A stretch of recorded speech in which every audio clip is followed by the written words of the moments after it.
Salut, bienvenue sur Blabla Krish, moi c'est Krish, on se retrouve dans une nouvelle vidéo aujourd'hui pour voir comment faire un podcast à plusieurs et à distance et tout ça gratuitement. On va utiliser le logiciel OBS. Pour faire simple, OBS c'est un logiciel qui permet d'enregistrer des vidéos.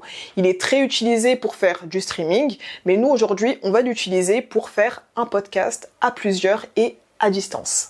Pour commencer, il faut télécharger OBS. Tu trouveras le lien pour le télécharger dans la description de la vidéo. Voilà à quoi ressemble l'interface d'OBS. Je vais te faire une petite présentation rapide. Le grand rectangle au milieu représente ta scène, ce que les gens verront. Sous ta scène, tu trouveras 4 onglets pour gérer ta scène. L'onglet scène qui va te permettre de mettre le titre de tes différentes scènes. Par exemple, si tu as un podcast, tu peux définir une scène pour ton podcast.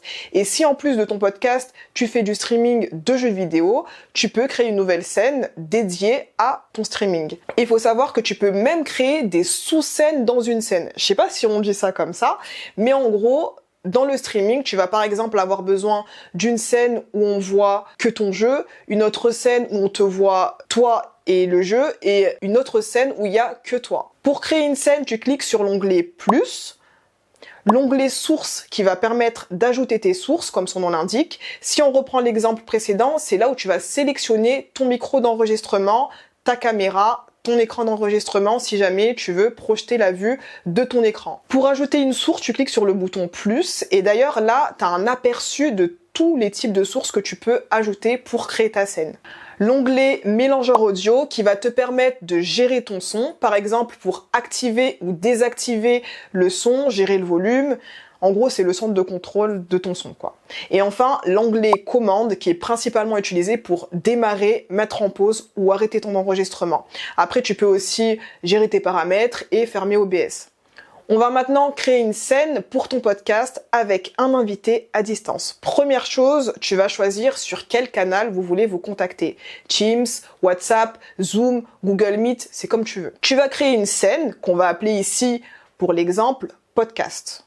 Tu vas ajouter une première source qui va correspondre à ton micro en cliquant sur capture audio, entrée entre parenthèses. Et on va l'appeler mon micro. Et dans périphérique, tu vas sélectionner ton micro. Quand ton micro est connecté, tu dois voir la jauge bouger. Tu vas ajouter une deuxième source qui va correspondre à l'audio de la personne avec qui tu parles. L'audio du canal sur lequel tu as choisi de faire ton appel. Pour ça, tu vas cliquer sur capture audio, entre parenthèses, sortie. Et on va l'appeler invité. Et dans périphérique, tu vas sélectionner par défaut. Attention, si tu as plusieurs écrans, il faudra sélectionner l'écran sur lequel ton appel se déroule.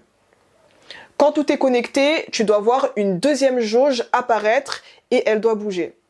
On va maintenant faire un petit réglage pour avoir les deux pistes audio séparées pendant l'enregistrement.